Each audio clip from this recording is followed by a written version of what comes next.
Ungkapan Presiden Jokowi kepada relawan dimaknai sebagai isyarat dukungan kepada figur capres yang lama digadang-gadang. Meski meminta jangan terburu-buru, Presiden Jokowi dinilai sengaja mengirimkan sinyal restu. Dukungan pencalonan dari orang nomor satu di negeri ini dipercaya turut menentukan arah koalisi. Meski urusan pencapresan partai politik yang punya kuasa, sinyal Presiden Jokowi tak dimungkiri menimbulkan dilema. Lantas, apa yang terjadi setelah lontaran sinyal dukungan dari Presiden Jokowi? Inilah Satu Meja The Forum membaca sinyal Jokowi.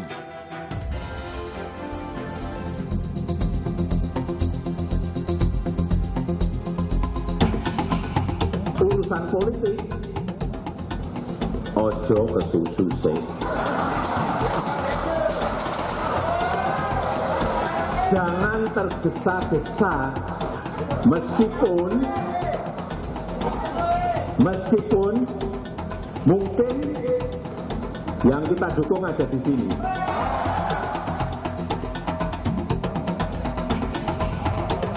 Minta relawannya ojo kesusu, tidak buru-buru menentukan sikap politik, tapi pada saat yang bersamaan Jokowi menyebut sekalipun ada orangnya di sini, itu kan clue yang cukup jelas.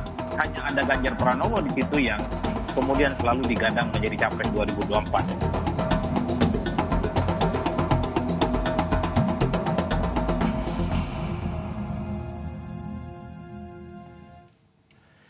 Pidato Presiden Jokowi di depan Projo telah memancing berbagai macam spekulasi. Potongan kalimat Presiden Jokowi, ojo kesusu, menentukan dukungan, meski mungkin yang kita dukung ada di ruangan ini, dinilai sebagai sinyal dukungan kemana sinyal politik itu diarahkan. Itulah tema Satu Meja The Forum malam ini. Di studio telah hadir sejumlah narasumber. Dari ujung sebelah kanan ada Mas Arief Wibowo dari Wakil Sekjen PDI Perjuangan. Malam, Mas Arief. Selamat malam.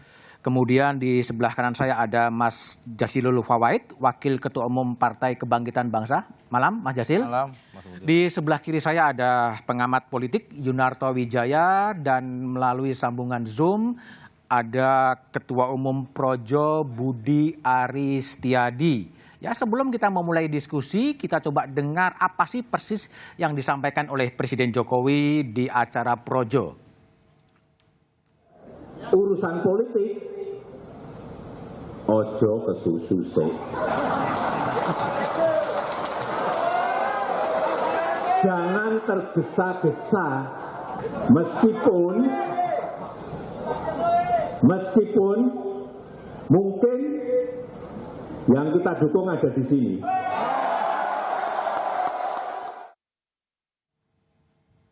Oke, Budi Aristiadi, saya ingin tanya, Mas Budi yang punya kerjaan di Projo, apakah betul sinyal yang dilempar Pak Jokowi itu mengarah kepada Ganjar Pranowo? Ya, kami kan tidak bisa melarang siapapun mempersepsikan atau menangkap pernyataan Pak Presiden Joko Widodo.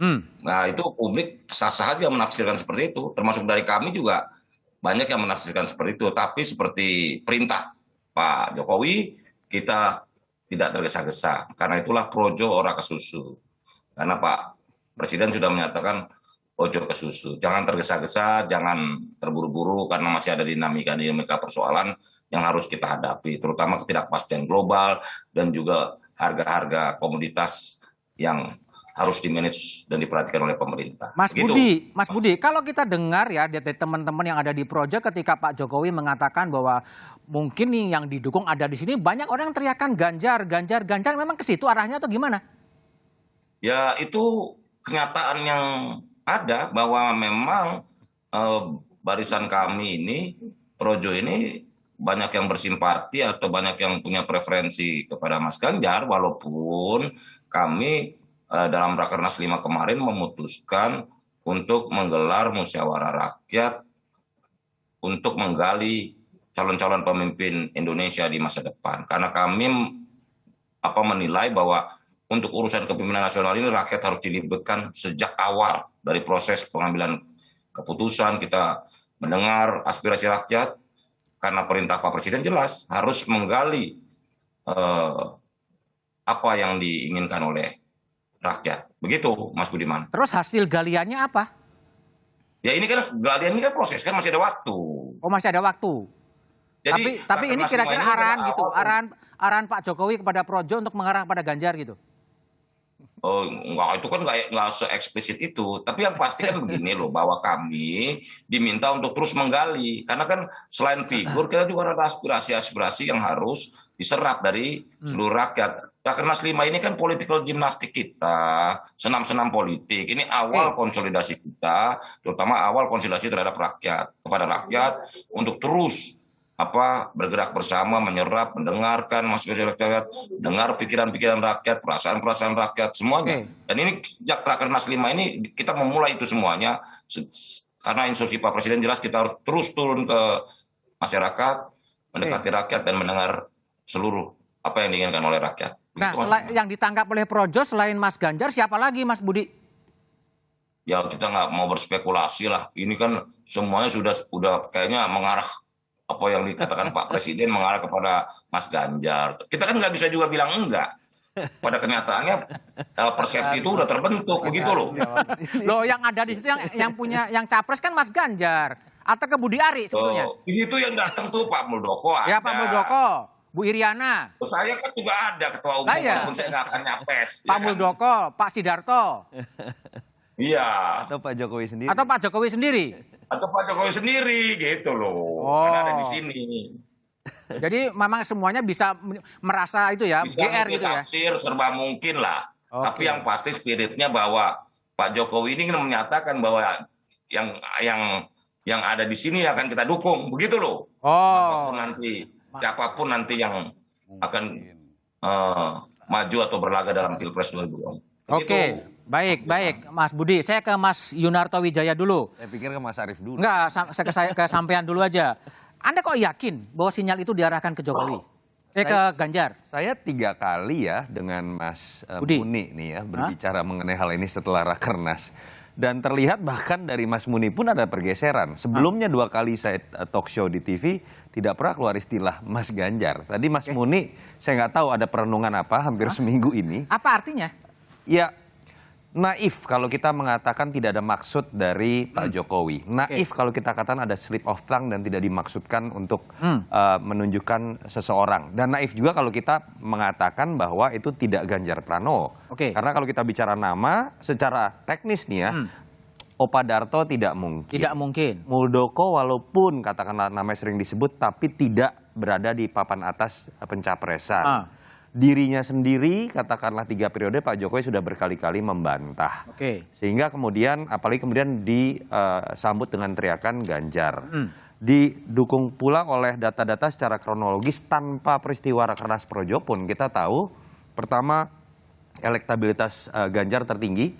Kedua, secara kualitatif, memang ketika ditanyakan siapa yang dianggap sebagai penerus Jokowi dengan data cross tabulasi, memang Ganjar menempati posisi tertinggi. Dan pertama kali juga Pak Jokowi mau berbicara mengenai situasi elektoral 2024. Dan kita tahu juga gaya Pak Jokowi itu biasanya sangat implisit. Bahkan menurut saya kemarin itu adalah gaya paling eksplisit dari seorang Jokowi. Meskipun nggak menyebut nama ya? Betul, tapi untuk seorang Jokowi menurut saya itu sangat eksplisit. Kenapa nggak disebut nama sekalian?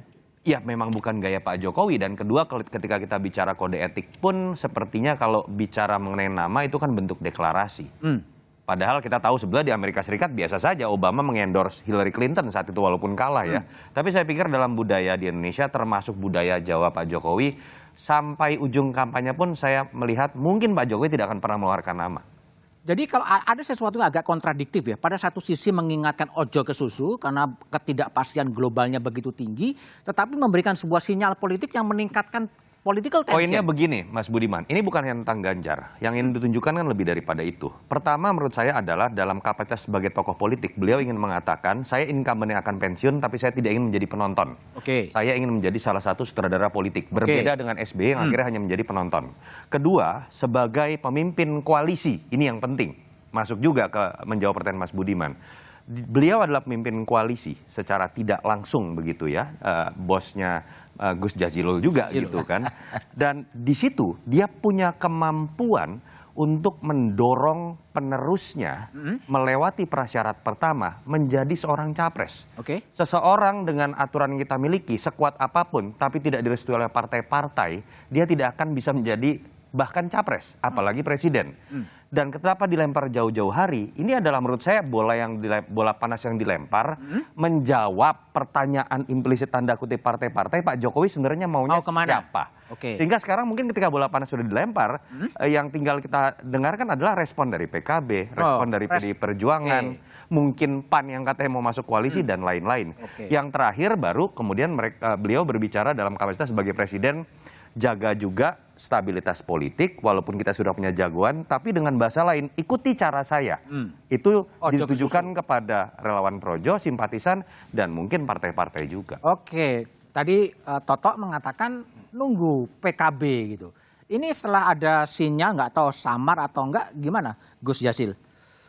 Saya memang bukan ahli meramal sinyal. Tapi kalau membaca ungkapan saya hanya politik, begini ya, saya hanya melihat fakta-faktanya. Bahwa di forum itu Pak Jokowi bertemu dengan elemen Projo.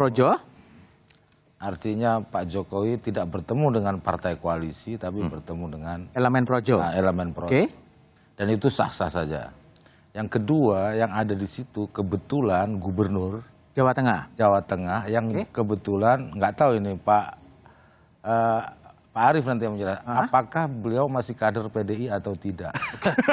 Ya, karena setahu saya pernah mendengar Pak Ganjar akan tegak lurus kepada partai. Partai ya. Kalau sudah partai ya pasti Ibu Mega kan. Nah, maksud saya begini, ini kalau dalam ungkapan Jawa ini nabok nyeret tangan. Siapa yang nabok? Ya nggak tahu, nanti jenengan. Saya soalnya kalau saya harus mengungkapkan itu, nanti saya khawatir salah. Gitu. Setidaknya kalau itu memang yang dimaksud misalkan Pak Ganjar ya, Pak Budiari juga ngomong begitu tadi, itu kan ya ono tepos lironya lah. Ono tepos liro. Terlalu bloko suto gitu ya? Dengan PDIP yang kalau itu kader ya. Gitu. Nah, kalau bagi PKB, saya supaya tidak komentar soal itu. Kalau saya bagi PKB, memang ruang 2024 ini ruang momentum baru. Karena tidak ada incumbent di situ. Meskipun kita hari ini masih dalam satu koalisi dengan Pak Arief dan partai-partai yang lain, bahkan di dalam partai koalisi sudah ada koalisi. Jadi ada koalisi di dalam koalisi. Ya. Nah, itu juga nggak melanggar konstitusi kok. Biasa saja karena itu bagian dari dinamika. Senanglah PKBU ternyata di dalam koalisi itu bisa membuat koalisi. Nah, siapa tahu nanti di dalam koalisi ada satu koalisi lagi, ada koalisi lagi. Sangat terbuka kalau begitu. Nah, tetapi itu saya maknai sebagai bagian dari dinamika dan partisipasi. Atau improvisasi ya? Ya, karena apa? Karena Pak Jokowi tadi bilang ojo ke susu. Artinya menganggap masih jauh. Masih jauh? Ya, padahal bagi kami ini nggak jauh ini. Nggak jauh ya? Nggak jauh. Utama soal legislatif, Pak. Karena pemilu ini rezimnya serentak. Kami harus mengumpulkan para caleg. Kalau untuk calon presiden mungkin dibahas di tingkat agak elit gitu ya. Tapi kalau untuk calon tingkat 2, sangat dekat sekali. Karena nanti bulan Juni ini sudah mulai verifikasi. Jadi bagi PKB, kita sudah kesusu, Pak. Kesusu dalam pengertian untuk mempersiapkan ini. Iya, Pak. Karena apa? Karena 2 tahun kita ini kena pandemi. Ya? Hilang waktu di situ. Hilang waktu di situ gitu, konsolidasi macam-macam. Baik, Mas Arief, kalau ini gimana? Kalau Mas Arief sebagai PDIP tadi ditantang Toto kan, ini meresponnya gimana? Sinyal politik dari Presiden Jokowi, tapi jawabannya setelah jeda berikut ini saja.